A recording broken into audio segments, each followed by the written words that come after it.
All right, guys. Sorry again about last week, but let's dive straight into it. So, you're all aboard the airship as the first light of dawn breaks through the cracks in the window shutters. The sun creeps in, casting narrow beams of light that cut through the shadows like golden spears.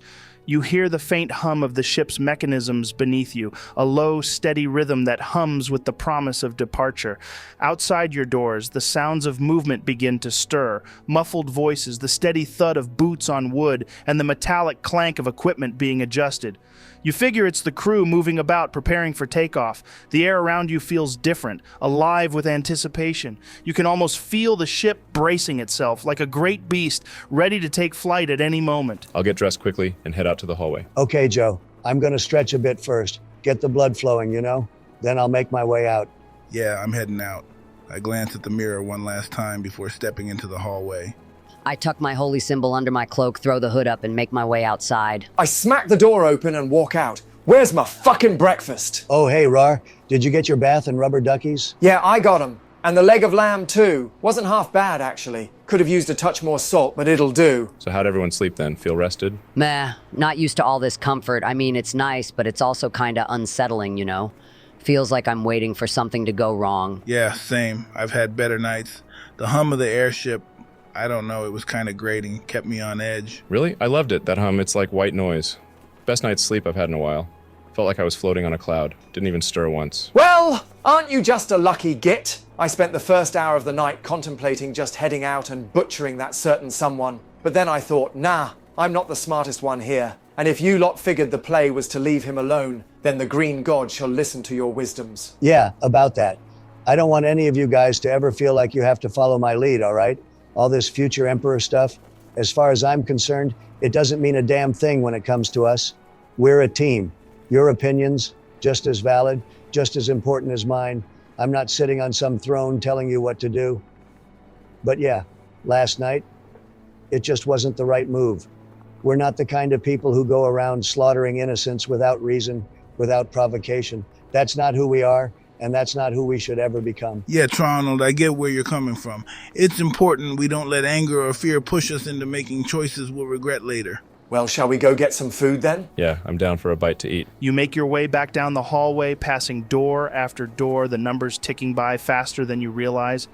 On your left, a stairwell leads down to what you assume is the lower deck, but straight ahead lies the open front deck of the ship.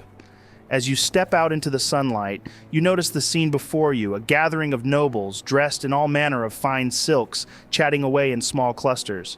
Scanning the crowd, you spot familiar faces: Reginald, Tobin, Ashford, Diego, Vladislav, and Cassia, but they're not huddled together as you might have expected. Instead, they're spread out wide, mingling with other groups of nobles. Reginald appears deep in conversation with a graying lord near the railing, his cane resting casually in one hand. Tobin is smiling, a drink in hand, while subtly weaving himself into a conversation between two elderly women. Vladislav, seated near a few younger nobles, manages to command the group's attention despite his chair-bound state. While Ashford's booming laugh can be heard from a corner, a small crowd gathered around him. Cassia and Diego, on the other hand, are more reserved, standing apart with a small group of what look like foreign dignitaries. Well, I'm going to sit down and wait for someone to take my order. Joe, you mentioned Diego and Cassia were with some foreign dignitaries. What exactly do they look like? Right, so you notice they're dressed in flowing robes, deep crimson and royal blue, with intricate gold embroidery. They've got this air of wealth, jewelry everywhere. Thick golden bangles clink with every movement, and some of the men have ornate beards, twisted with beads or small chains. The women are draped in layers of silk, their eyes lined with a heavy kohl. Do I have any idea where they might be from? Give me a history check, Saxy. That's an 18, Joe. All right, Saxy, with that 18 on your history check, you start putting the pieces together. The jewelry, the deep, rich colors of their robes, the regal air. They're from Zephyria, a place known for its vast wealth and even vaster deserts. But there's something more to them than just riches. Zephyrian culture revolves around strength and survival, hard-fought power in a harsh, unforgiving land. Their nobility is built on both intellect and warrior prowess. That combination of grace and danger, it's practically trademarked by them. Then your eyes catch someone else in the crowd. Standing just off to the side of the dignitaries is a man who could be easily overlooked if it weren't for how perfectly composed he is. His frame is chiseled like it was carved from stone itself, lean but with every muscle defined as if sculpted for war. He wears a deep blue cloak, trimmed with a striking orange border, and beneath it, his leather straps sit snugly over his shoulders, holding pieces of armor that are minimalist but efficient, built for both agility and protection. On his back, a crescent moon-shaped shield gleams faintly in the morning light, and at his side, a short sword rests in its sheath. He doesn't need to posture or flex. His mere presence does all the talking. This isn't a man you mess with lightly. He's likely a personal guard, perhaps even one of their elite. The way his sharp eyes scan the crowd, always calculating, never settling, it's clear he's more than muscle. He's a guardian, forged from a land where strength is survival, and survival is everything. All right, I'm going to make my way over to Cassia and Diego. I want to ask them something. As you step forward, Saxy, weaving between groups of nobles exchanging hushed conversations, your eyes fixed on Cassia and Diego, something stops you. Someone stops you. Before you know it, a strong hand, leather-strapped and calloused, presses firmly against your chest, halting your progress. The muscles in his forearm flex as he holds you at bay, and his dark eyes bore into yours with calm authority. Well, looks like it's no breakfast for me. I've got to do my duty as a bodyguard. The man's head shakes slightly as he turns toward you, Saxy, his voice smooth but firm, tinged with an accent that suggests faraway sands and scorching winds. Master Koresh of El Tareth is not to be disturbed by the idle whims of outsiders. His attention is sacred, his time precious. The matters of lesser men are beneath him. Should you wish an audience, it must be earned through purpose, not curiosity. Now step back, a stranger, before you tread where even the sun fears to linger. His hand stays firm on your chest, his gaze unyielding. There's no malice in his voice, only a fierce loyalty, a loyalty that speaks of a bond forged not by title or gold, but by trust and honor. Oh, I didn't realize I was interrupting something. What's going on here, then? I'd strongly suggest you take your hand off Lord Garand, unless, of course, you're in the mood to lose it. Oh, for fuck's sake. The man's eyes narrow, his face hardening like weathered stone as he keeps his hand planted firmly on Saxy's chest. You speak boldly for someone who doesn't know to whom he speaks. He leans in slightly, his breath hot, the leather straps of his minimalistic armor creaking as his body tenses. My loyalty is not to be shaken by loud threats or empty promises of violence. So, the guard's lips curl into the faintest smirk, like he's done this 1,000 times before and never once met a man who could change his mind. I suggest you back down, loud mouth, before you find yourself regretting those bold words. There's no hesitation in his tone. It's not a boast, not a threat. It's a simple fact laid bare in the space between you both. Oh, this fucker. All right, then. As the tension rises between the two groups, Cassia takes 2 deliberate steps forward. Lord Garand, tell your man to stand down. And as for you, Thyros Thar Karethos, your blade serves no purpose here. Lord Garand and his company are welcome in our circle. They carry my favor, and that should be enough. Thyros, his eyes narrowing slightly, glances over his shoulder toward the dignitaries behind him. One man, a figure draped in deep indigo robes, lifts his hand, giving the smallest flick of the wrist, a gesture that says, "Stand down." There is no need for words between them. With a bow, more a show of respect than submission, Thyros inclines his head first toward the man and then to Cassia. In that bow, a warrior's silent understanding passes between them before he steps aside, allowing the path to clear. All right, then. I'll move up to Cassia and the rest of them. I'll come along too. No, Green One, please stay here with Thyros. I have no need for protection in the company of friends. Fine. I shall remain here. Thyros gives you a long, curious look, one that lingers just a fraction too long. It's as if he's trying to make sense of something that doesn't quite sit right with him. Who's he looking at? Me or Saxy? He's looking at you, Raarh. Well, he was, but it was more of a fleeting glance than an outright stare. Well, try not to rip each other's heads off, you two. Good morning, Cassia, Diego. I trust you slept well. Diego smiles as you approach and ask your question. So. Airship beds are a bit too soft for my liking, but I've slept worse. But allow me to introduce you to someone of much greater importance than my sleeping habits, Zerantol Kaladin of El Tareth. He's been a friend of mine for many, many moons, isn't that right? Diego, so many moons, yes? Though I must say, it looks like most of those moons have sat on your face. And you, Lord Garand, yes? I must confess, I've heard absolutely nothing about you, which is odd because I usually hear everything. But no matter. Maybe one day they will talk about you. But tell me, Lord Garand, did you sleep well? I myself slept like a king, on pillows stuffed with the hair of my enemies. Oh yeah, I slept great actually, thanks for asking. Nice pillows and no enemy hair, though I'll keep that in mind for next time. Well, it's nice to meet you, Zeranthol Kaladin. Pronunciation, my boy. Pronunciation, Zeranthol. You must feel the words in your throat before you shark them out. Shark them out? He makes an exaggerated gesture with his hand. Yes, you must shark. Not spit, not speak. Shark them from your soul like a man who's been constipated for days. Only then will you truly understand the honor of the title. He laughs loudly, as if he's just given you a grand lesson in life. Okay. Joe, do I know what position Zeranthol is in Zephyria? Make a history check for me, Saxy. Sure, that's a 16. With a 16, you know that Zeranthol is a title that's given to someone with significant military or political power in Zephyria.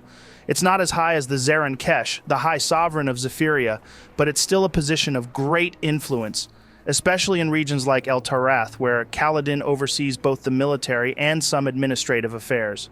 He's something of a warlord and diplomat all in one, with a reputation for being both unpredictable and ruthless, while maintaining strong loyalty to the higher rulers. So, is it kind of like a lord in Auroros? You know, noble land, some power here and there, or is it a bit more intense than that? Not exactly, Saxy. A Zeranthol is more than just a lord. In Zephyria, they hold military and administrative power, almost like a blend of a warlord and a governor. They oversee armies, make strategic decisions, and handle certain political affairs, but they also have more autonomy than a lord in Auroros would.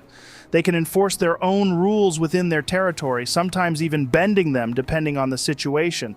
So while a lord might have nobility and land, a Zeranthol has authority, command over soldiers, and a certain level of fear attached to their name. Think of Kaladin as someone who can lead men into battle and then sit down at the negotiation table using force or diplomacy as it suits him. He's not the ultimate ruler of Zephyria, but he's certainly someone you wouldn't want to cross. So what brings you to Auroros? Bit of a change from what I've heard about your homeland, right? The weather's a little cooler, less scorching. Ah, yes. The weather is indeed a bit of a... how do you say? Zippel-nibbler. Ha!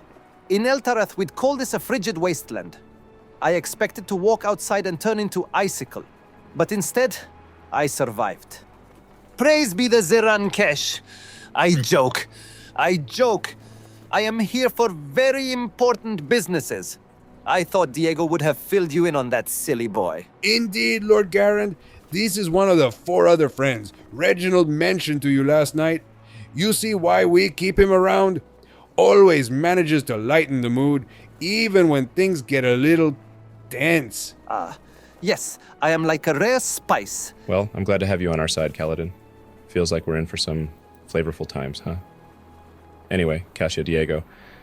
I actually came over to ask if you've heard from my cousin yet.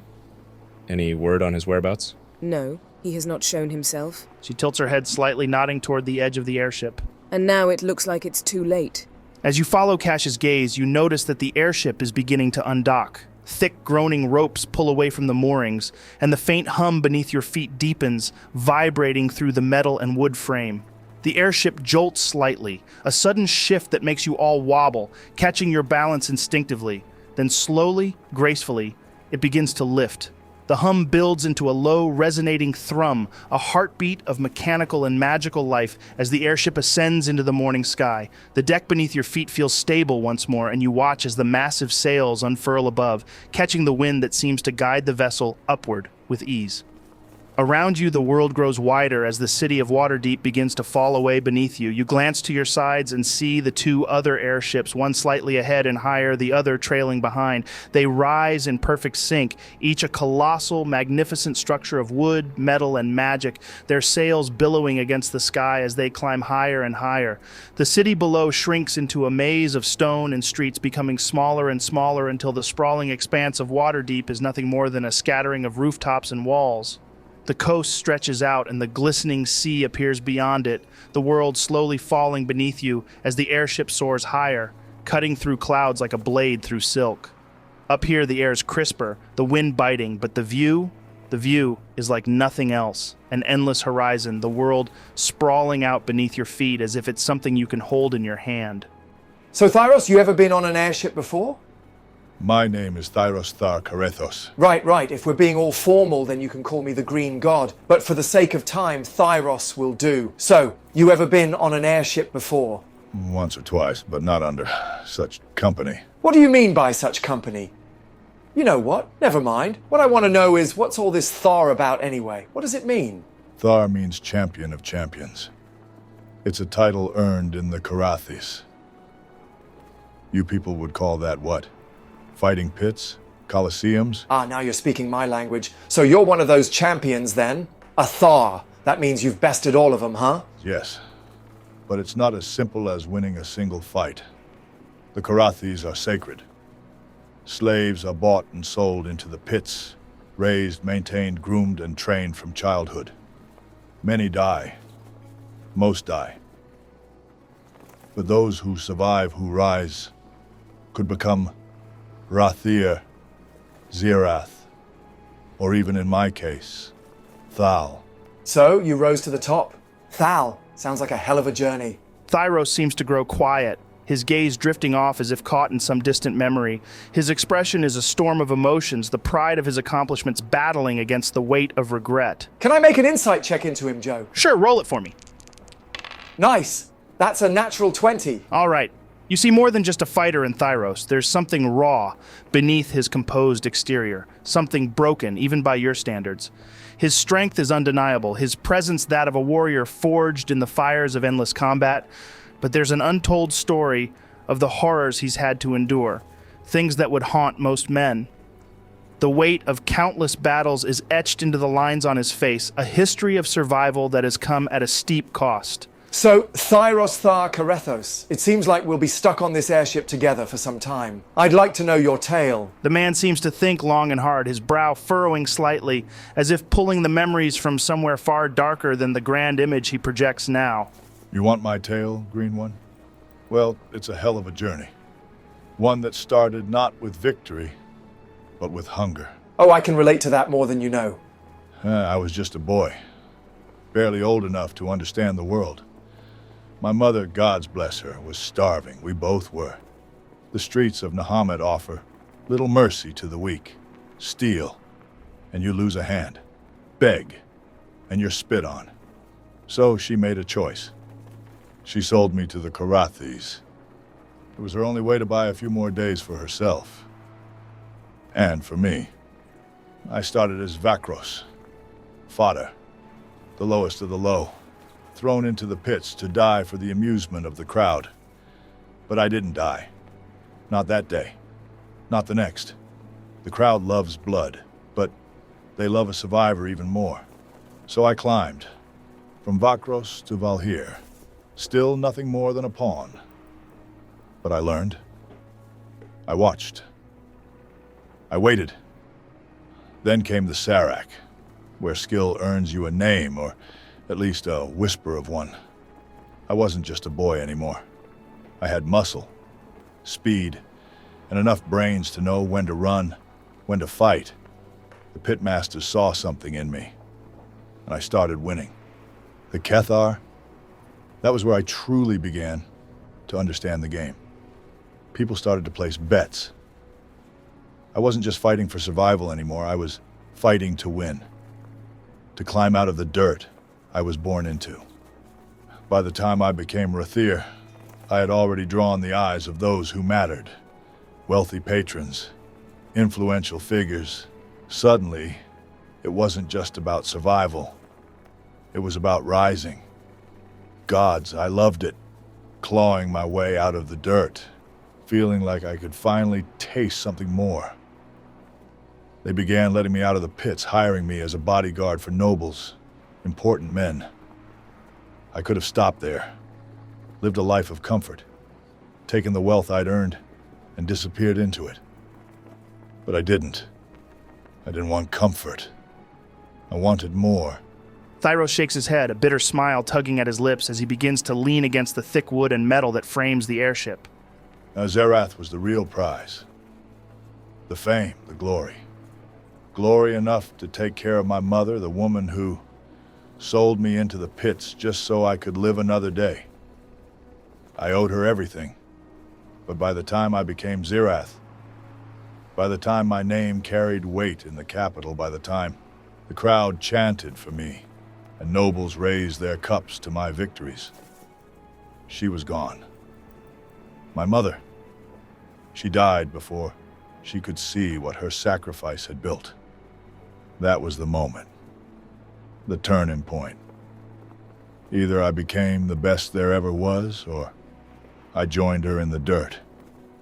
Either way, I saw it as a win. Fight until there's nothing left, or die trying. And then, as fate would have it, I became Thal, champion of champions.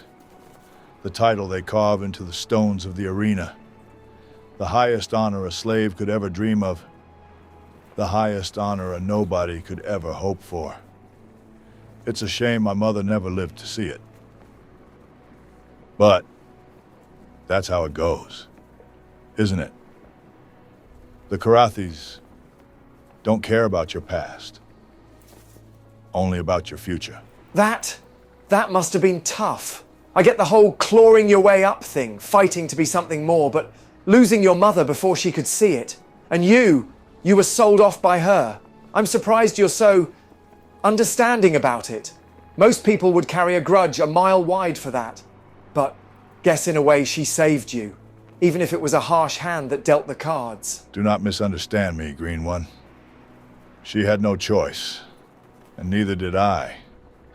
Had she kept me, we both would have starved or worse, cut down in the streets for daring to steal a crust of bread. She gave me this life because she knew I could endure it. For the life of me, though, I cannot fathom why Ouroboros does not embrace the Karathis. Oh, I understand the reasons, of course. Your highborns cling to their lofty towers, their soft hands grasping at wealth they've never bled for. They fear the rise of those with low blood, the ones who would claw their way out of the mud to stand shoulder to shoulder with them. They'd rather keep their boots on the necks of those beneath them than risk a challenge from true strength. But in the Karathis, bloodline means nothing. It is not birthright that makes a man great.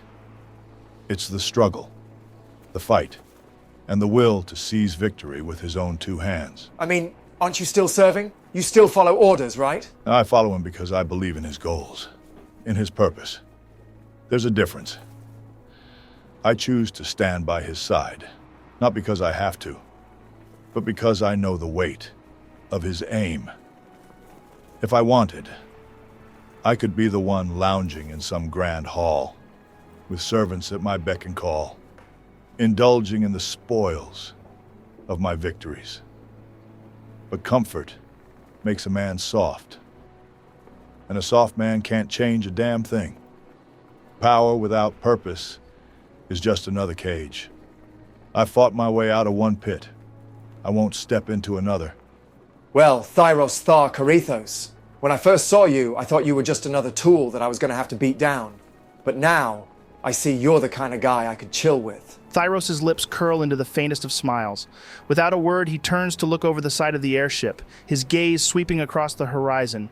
The wind catches at the edges of his cloak, and for a moment he seems lost in thought. Then he glances back at you, his dark eyes meeting yours. What's your true name, Green One?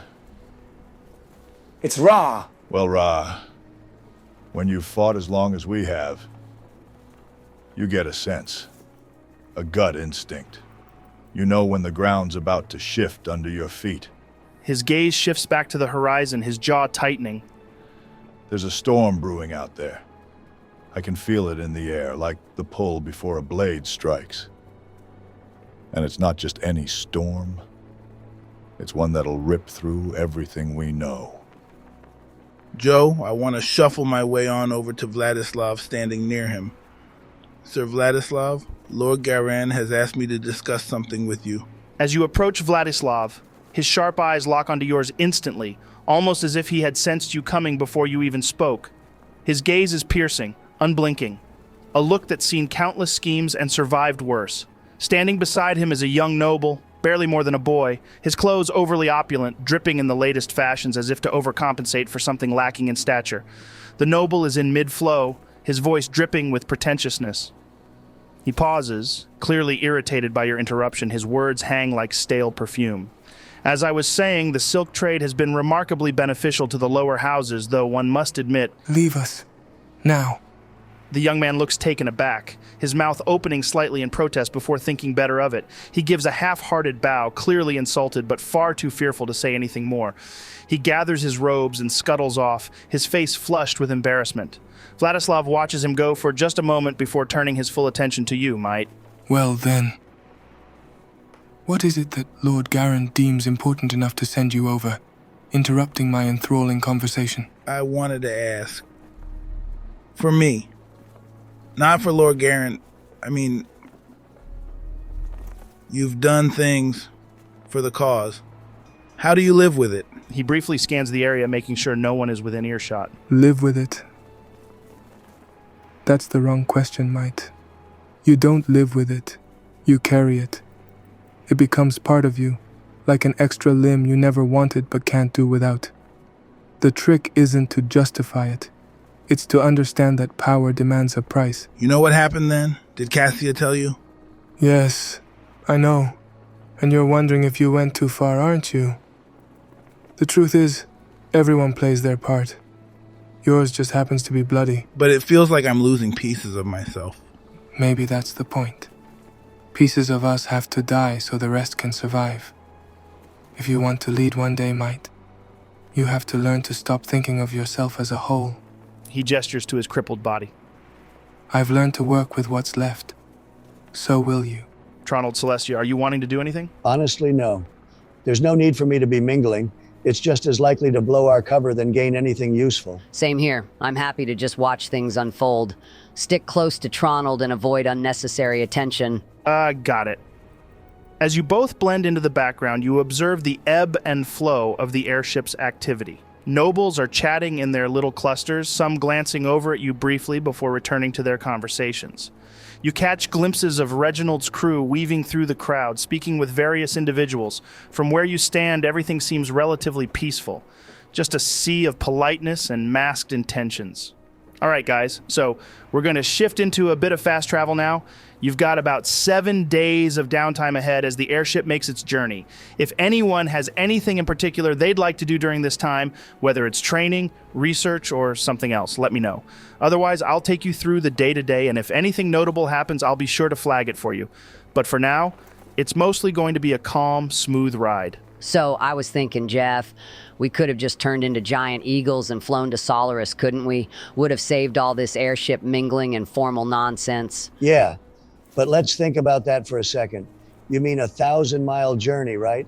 At most, I can polymorph twice a day, and with each transformation lasting an hour.